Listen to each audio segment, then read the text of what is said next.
Merci infiniment à notre ami Jean-Paul Capteron, d'abord pour cette invitation, mais aussi pour l'occasion que vous nous donnez de pouvoir intervenir.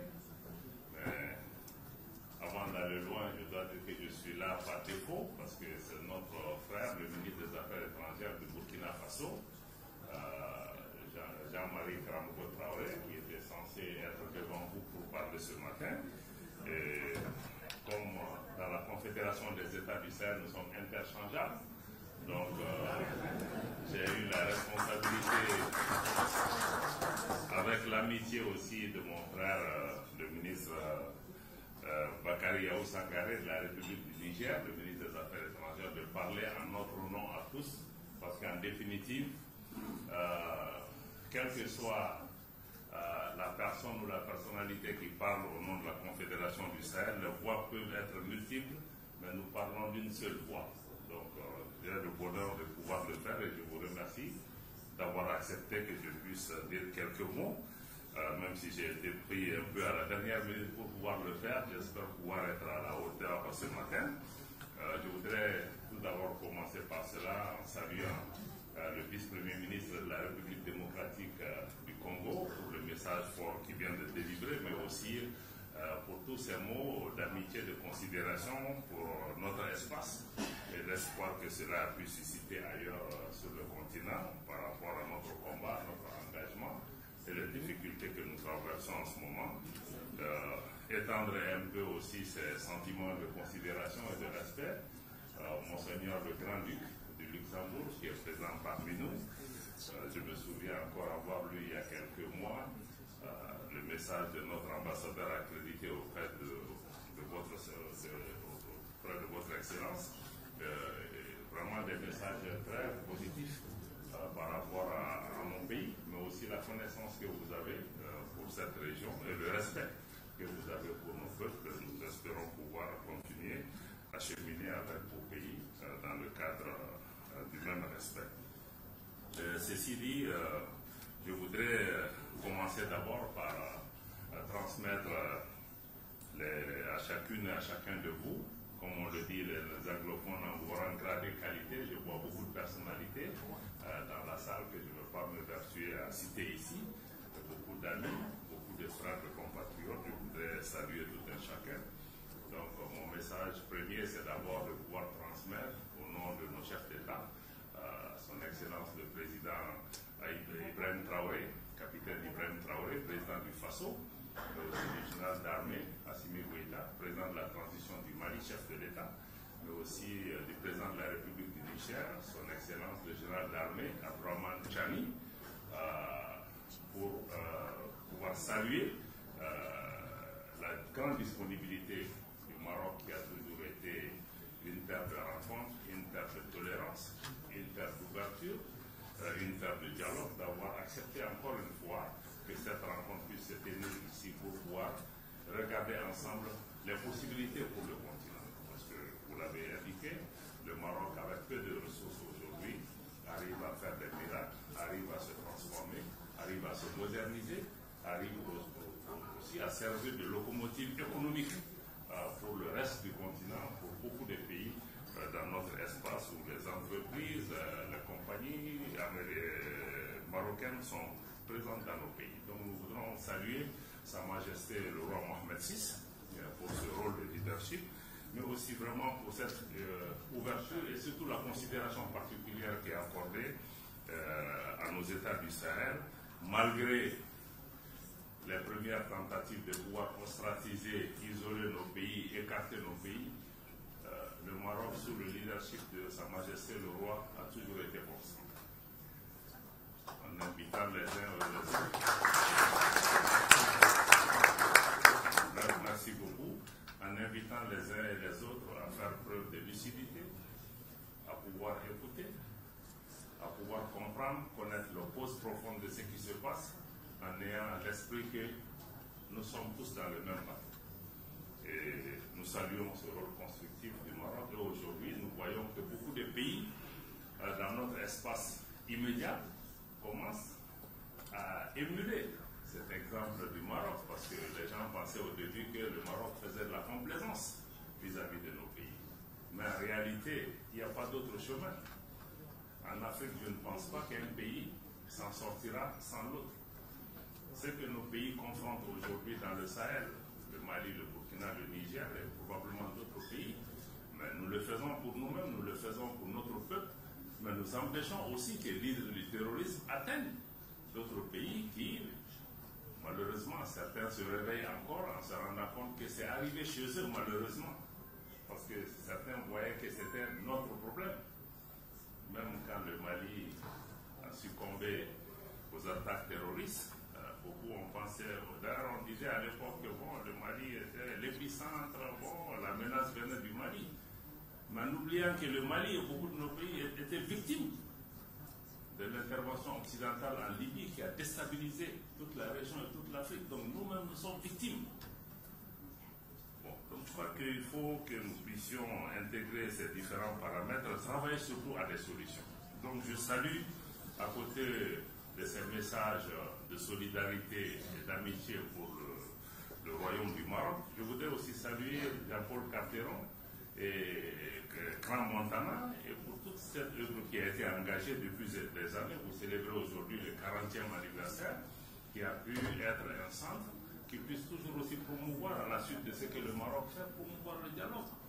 Je sais que vous ne vous êtes pas fait que des amis en nous invitant à vos événements. Très courageux, parce que quand Jean-Paul Carteron nous invitait à ces événements, je peux vous dire qu'il y a beaucoup de responsables africains qui avaient pratiquement peur de s'afficher avec nous. Il l'a fait avec beaucoup de courage parce qu'il a toujours pensé que c'est mieux toujours de parler avec les gens. C'est mieux toujours de chercher des solutions ensemble que de penser sanctionner les gens, les punir, les dénigrer avec toutes sortes d'adjectifs, ça ne paye pas. Je salue le travail de tout ce que vous faites avec Grand Montana. Mais surtout, vous croyez en l'Afrique, vous croyez en ses possibilités, vous essayez de créer des ponts entre l'Afrique, le Moyen-Orient, les Amériques, l'Europe, pour pouvoir travailler ensemble à ces possibilités. Parce que vous l'avez indiqué, malheureusement, il faut que nous sortions de ces modèles coloniaux, néocoloniaux, qui ont encore du mal à mourir, malheureusement, où certains ont bâti leur richesse sur la pauvreté des autres. Certains ont pensé que si certains pays sont stables, eux, ils seront déstabilisés. Et qu'il faut que, même pour que leurs entreprises prospèrent, il faut qu'ils contrôlent les élites de nos pays. Je pense que nous cherchons à sortir effectivement de ces modèles, vous l'avez indiqué, c'est qu'on nous a bien nous présenté en disant aide au développement. Et toutes ces questions, je vais peut-être venir développer la question. Je ne suis pas contre l'aide au développement. Bon, maintenant il faut juste aller aussi dans les définitions. Est-ce que c'est une aide? Est-ce que cette aide conduit au développement? C'est ça, après 60 ans, 70 ans d'un exercice, nous devons quand même nous poser ces questions. Ça a été utile souvent pour des pays qui ont su avoir des éléments de vision assez concrets pour faire ce qu'ils veulent faire. Ça a beaucoup aidé sur le plan humanitaire, mais le développement lui-même n'a pas suffi. Est-ce que c'est leur faute? Est-ce que c'est notre faute? Nous devons nous poser ces questions. Mais en se disant encore une fois que l'aide au développement, quelle que soit sa pertinence, même si elle était efficace, elle ne couvrirait pas plus de 25% des besoins de développement de nos pays. Ça veut dire qu'il faut que nous recherchions où est-ce que nous allons trouver les ressources nécessaires. C'est peut-être à travers ce type de partenariat, à travers des financements à rechercher dans des fonds souverains avec des pays qui ont les moyens. Mais surtout, la dynamique que nous, nos pays aussi, voudrions promouvoir, c'est de regarder qu'est-ce qu'on peut trouver chez nous. Il y a aussi des ressources internes qu'on peut mobiliser dans nos pays. Il y a aussi des exercices de transformation structurelle de nos économies qu'on peut faire. Le Mali, par exemple, comme d'autres pays de la région, le Burkina, sont producteurs de coton. Mais le coton l'a exporté en coton brut depuis des décennies. Mais si nous n'arrivions que seulement à transformer ce coton, pas même en produit du textile, mais à 40-50% de transformation, ça fait qu'il nous faut une base industrielle. Cela créerait plus d'emplois, plus de valeur ajoutée pour nos économies. Nous n'aurions pas sans doute nos jeunes gens qui vont prendre le risque de se jeter à la mer pour aller à la migration. Et ça sera le meilleur facteur pour pouvoir même lutter contre ce qu'on appelle le terrorisme, l'instabilité, l'insécurité. Parce que pour moi, la prévention des conflits, c'est comment créer, donner l'espoir à nos jeunes gens. Pour qu'aucun mur, je vous assure, aucun mur, aucune mer ne pourra empêcher les personnes qui sont désespérées à franchir, à prendre tous les risques nécessaires pour aller vers un Eldorado qui pense existe ailleurs, mais qui n'existe pas. Donc tant que les gens sont désespérés, ils vont partir. Donc autant créer l'espoir chez eux. Vous avez parlé du mot espoir, Jean-Paul. L'espoir, il faut le créer dans nos pays. Donc je voudrais pouvoir articuler mon intervention sur 4 points essentiels. Je salue le Premier ministre Cheikh Modibo Diarra, que je vois dans la salle, qui est un compatriote, en 4 points. D'abord, je voudrais qu'on puisse parler, parce qu'ici on parle d'économie et tout ce qui est important, je veux pouvoir mettre l'accent sur cette autre Afrique, c'est-à-dire parler de la question de perception. Je ne dis pas qu'il n'y a pas de problème en Afrique, mais une grosse partie, c'est une question de perception. Je voudrais pouvoir aussi parler de ce qui se passe dans le Sahel en ce moment et de l'espoir que cela suscite. Je vais laisser toujours le soin à d'autres de parler des problèmes de l'Afrique et du Sahel. Moi, je vais peut-être axer sur ce qui est possible, sur ce qui est réel et ce qui nous fait avancer. Et en troisième point, je voulais pouvoir dire quelques mots sur l'initiative royale d'accès de nos pays à l'océan Atlantique, et je me réjouis d'avoir mon frère Mboup du port de Dakar pour montrer que toutes ces initiatives sont liées. Et enfin, je vais terminer par un regard sur le monde dans lequel nous vivons aujourd'hui, avec tous les espoirs et les craintes que cela suscite de part et d'autre. C'est vrai que quand on se réveille le matin, on ouvre la télé, dans beaucoup de nos pays, l'image qu'on voit de l'Afrique, elle n'est pas réalisante. On voit que les guerres, les conflits, les terrorismes, les coups d'État, tout le négatif. Souvent, pour avoir même une image un peu positive de l'Afrique, il faut aller peut-être sur Animal Channel ou Planet. C'est un documentaire qui commence à montrer un peu certaines images. Mais il ne faut pas que nous soyons piégés par cette image qui est aussi une réalité, une partie de la réalité. Mais ces réalités dont on parle en Afrique existent partout. Mais pourquoi on grossit ça seulement en Afrique? Parce que l'Afrique est victime de l'image. Je vais vous donner juste un exemple. S'il y a un attentat terroriste à Paris, je touche le bois, le lendemain, les gens prennent leur avion et vont à Paris. Mais quand il y a un attentat à Bamako, mon Dieu, ça va faire la une partout, tout le monde annule les vols, on annule tous les déplacements. Pendant 6 mois, on ne voit personne. Où est le problème? Puisque ça peut frapper partout. Donc pour nous, il y a un problème d'image, parce que surtout, si on parle au public que Jean-Paul Carteron a invité ici, qui sont essentiellement des hommes d'affaires, la perception devient importante. Parce que les hommes d'affaires, même s'ils lisent tous les rapports et que l'image du pays qu'ils voient, ça leur fait peur déjà même de penser à acheter un billet pour y aller.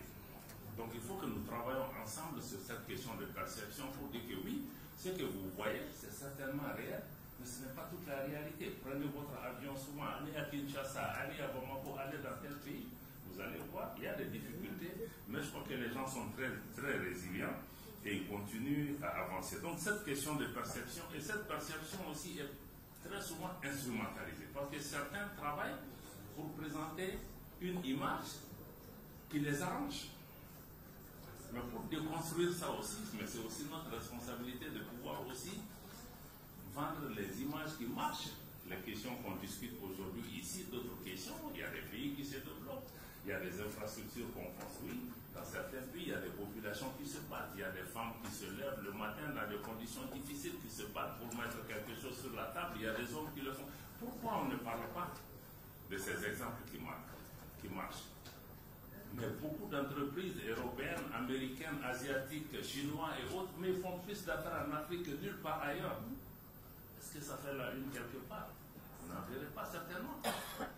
Pourtant, pendant que les Européens hésitent, les Américains, les Chinois viennent en grand nombre. Donc aujourd'hui, il y a une grande compétition. Donc il est extrêmement important qu'on aille au-delà de cette perception, qui est certainement réelle, mais créer aussi un environnement, un écosystème qui permet de valoriser ce qui est possible. Je sais des investisseurs de certains pays qui sont allés dans des pays en guerre, ils font du business. Donc il ne faut pas qu'on fasse fuir les gens en disant que bon, l'Afrique n'est pas une destination, il ne faut pas y aller. Les gens peuvent faire leurs affaires, les gens peuvent réussir. Et même l'insécurité dont on parle dans notre continent, cette insécurité peut être diminuée par des opportunités économiques qu'on crée dans ces pays. Parce que ce sont les mêmes jeunes gens que vous verrez renverser le pouvoir dans les pays.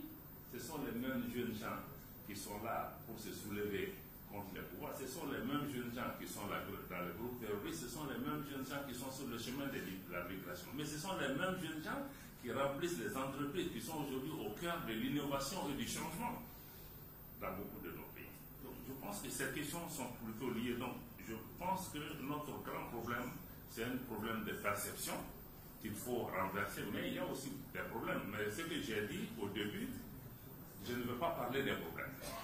Parce que je sais que les journalistes, beaucoup de gens de milieu qui ne veulent rien entendre de positif sur l'Afrique, ils vont se charger de le faire, donc je ne veux pas les mettre au chômage. Donc je vais les laisser continuer cette question. Et sur la question aussi de la perception, notre problème, il est aussi mental, hein, parce que depuis la colonisation, on nous a mis des choses dans la tête. Malheureusement, ces images positives et ces questions de perception, mais nous sommes nous-mêmes devenus les véhicules. Vous prenez nos radios, nos télévisions, les jeunes gens dans les rues de nos propres pays, regardent nos pays avec ce qu'ils ont lu dans Washington Post ou dans le New York Times. Donc ce n'est pas ce que nous voyons. Donc nous-mêmes, nous avons besoin d'une sorte de révolution mentale, parce que malheureusement, si vous voyez aujourd'hui, la Chine fait des sommets sur l'Afrique, la Russie, la Turquie, tous les pays, sauf les Africains eux-mêmes. Parce que dans la plupart du temps, les Africains eux-mêmes ne se valorisent pas. On ne voit pas ces richesses chez nous. On voit la richesse chez les autres. Donc il nous faut une révolution mentale pour réaliser que bon, si les autres viennent, parce que malheureusement, les richesses du continent sont plus connues par les autres que par les Africains. Donc il faut que nous-mêmes, on prenne confiance, on se valorise, on se dise que bon, ce sur quoi on est assis, c'est une richesse. Ce qui nous manque, c'est peut-être la technologie, c'est peut-être un environnement politique, un environnement institutionnel pour pouvoir valoriser ces richesses. Donc je veux dire, il nous faut une révolution mentale, à mon avis, au-delà d'une révolution culturelle, pour que nous puissions, parce que même quand tu es un acteur économique, mais tu ne peux pas transformer ce que tu ne considères pas comme une richesse. Parce que nous, on ne voit pas cette richesse. Donc, quoi qu'il nous faut cette révolution mentale, dans le domaine des banques aussi, où les gens parlent de la confiance en soi. Dans beaucoup de nos pays, nos hommes d'affaires, il me dit que j'ai terminé alors que je suis à mon premier point. Je vais aller très vite. Mais je vais juste dire deux mots sur le Sahel. Deux mots sur le Sahel, parce qu'aujourd'hui, ce dont on parle ici et là, c'est vrai que le Sahel, ce n'est pas que le Mali, le Burkina et le Niger qui constituent le cœur du Sahel. Il y a beaucoup d'autres pays. Mais ce qui se passe aujourd'hui dans notre espace, c'est que nous avons été confrontés à beaucoup de difficultés, notamment sur le plan géopolitique, notamment sur le fait que nos pays ont décidé de sortir d'un modèle néocolonial. Il ne s'agit pas dans nos pays de questions de démocratie uniquement de dire que ces pays refusent la démocratie, refusent d'organiser des élections. Non. Il y a un contentieux, un conflit beaucoup plus important qui se cache derrière, et nous étions compris. Nous avons compris que même le terrorisme, il est politique. Parce qu'il y a des États, il y a des sponsors étatiques, étrangers comme dans notre espace, qui sont derrière ces choses. Et nous voulons pouvoir déminer l'ensemble de ces questions pour pouvoir avancer. Aujourd'hui, nous avons une nouvelle vision de ce Sahel. Nous pensons qu'il faut travailler pour assurer la sécurité, une autre forme de gouvernance dans cet espace.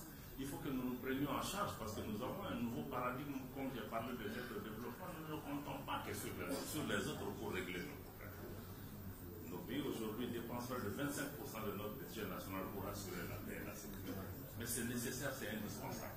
Donc je crois qu'il y a ce nouveau paradigme-là qui est là pour les pays du Sahel. Nous nous battons pour pouvoir changer la situation dans le Sahel. Et je veux dire aux hommes d'affaires qui sont là, qui veulent venir dans le Sahel, que nos pays ne sont fermés à aucun partenaire. Nous avons souhaité qu'on puisse respecter la souveraineté de nos pays, respecter les choix souverains de nos pays et prendre en compte les intérêts de nos populations. Nous sommes ouverts aux Chinois, ouverts au Moyen-Orient, à l'Asie, partout. Nous ne sommes pas fermés du tout, Mais nous ne voulons pas des modèles coloniaux qui viennent pour pouvoir embrigader les gens et les dépouiller, et pour pouvoir gagner comme il l'a indiqué tout à l'heure. Un mot sur l'initiative royale. Je me réjouis que l'initiative royale que nous saluons, à laquelle aussi le Burkina, le Mali et le Niger adhèrent, nous pensons que c'est une opportunité pour la diversification de l'accès de nos pays au marché international, à des infrastructures de qualité et pour pouvoir créer aussi plus de richesses. Mais aussi le directeur du port de Dakar qui est ici pourra l'indiquer, l'initiative ne doit pas s'opposer aux possibilités que nous avions déjà au niveau de la région, mais je crois que c'est une nouvelle possibilité qui est ici que nous voudrions pouvoir exploiter. Sur le monde de façon générale, je crois qu'il y a aujourd'hui beaucoup de questions qui se posent. Au Moyen-Orient, il y a des points de tension, il y a une crise du multilatéralisme, les Nations Unies et autres sont totalement dépassés par la situation, n'arrivent pas à répondre à des situations, à gérer des crises. Il y a évidemment un basculement géopolitique qui suscite beaucoup d'interrogations. Le rôle des grandes puissances, les États-Unis, la Russie et d'autres, constituent des sources de grandes préoccupations. Et malheureusement, dans tout ce schéma, on se rend compte que tout ce que on nous a raconté au cours des 60 dernières années, la force du droit, le droit international, les règles pour gouverner les rapports entre nations, malheureusement, je crois qu'il a été trop vendu. En réalité, on se rend compte qu'on se réveille dans un monde de plus en plus sauvage, où c'est le rapport de force, et souvent la force brutale qui est utilisée pour pouvoir subjuguer et dominer d'autres pays, et que malheureusement, ce n'est pas de droit. Et il y a beaucoup de double langage, il y a beaucoup de deux poids, deux mesures, et souvent même de l'hypocrisie qui gouverne les relations entre États. Aujourd'hui, il faut que le monde se pose des bonnes questions pour qu'on puisse de façon pragmatique regarder comment avancer, et par rapport à ça, chaque État doit pouvoir se battre pour pouvoir défendre ses intérêts. En conclusion, je voudrais dire que nos pays doivent compter sur nous-mêmes pour pouvoir avancer, parce que personne ne viendra régler nos problèmes à notre place, même si ce sont des partenaires qui tiennent la route. Il nous faut avoir confiance en nous-mêmes pour pouvoir nous valoriser. Il nous faut une transformation structurelle et une industrialisation de nos pays pour pouvoir répondre aux attentes de la jeunesse importante que nous avons. Il nous faut des partenariats gagnant-gagnant et sortir des anciens partenariats paternalistes, néocolonialistes et toxiques. Donc il faut qu'on dessine des partenariats où nos pays gagnent et nos partenaires gagnent. Dans les deux sens, et ça bénéficie à nos populations. Il nous faut aussi, un dernier mot, plus de solidarité entre les Africains. Je vous assure que les difficultés que nos pays, le Burkina, le Niger, traversent et ont traversé, on a vu peu de pays africains. Même comprendre qu'ils peuvent nous aider. Parce qu'on a regardé d'autres, on a pensé que c'était peut-être le problème de Washington, de New York, de Londres ou d'ailleurs, ou de Beijing, ou même de Moscou, de venir régler ces problèmes, et qu'on n'a pas les moyens, et qu'on est pauvre, et que ça ne nous concerne pas. Je crois qu'il faut que l'Afrique se réveille, qu'on comprenne qu'il faut qu'on soit solidaire. Personne ne s'en sortira seul. Et quand il y a un problème en Afrique, il faut que l'Afrique comprenne d'abord qu'elle a la solution. Malheureusement, même nos organisations régionales, au niveau du continent, regardent ailleurs, comptent sur d'autres, sont financées à 75, 80, 90% par l'extérieur. Or, il y a un adage chez nous qui dit la main qui donne est toujours au-dessus de celle qui reçoit. J'espère que dans notre partenariat, une main ne sera pas au-dessus d'une autre avec les entreprises avec lesquelles nous travaillons aujourd'hui sur les questions d'infrastructure et de développement et que nous aurons des relations d'égal à égal de partenariat, d'interdépendance pour pouvoir créer une prospérité qui amène la paix, la sécurité, la stabilité dans nos pays. Merci. Merci, monsieur le ministre. Merci, tout ça est passionnant, mais vous aurez d'autres espaces.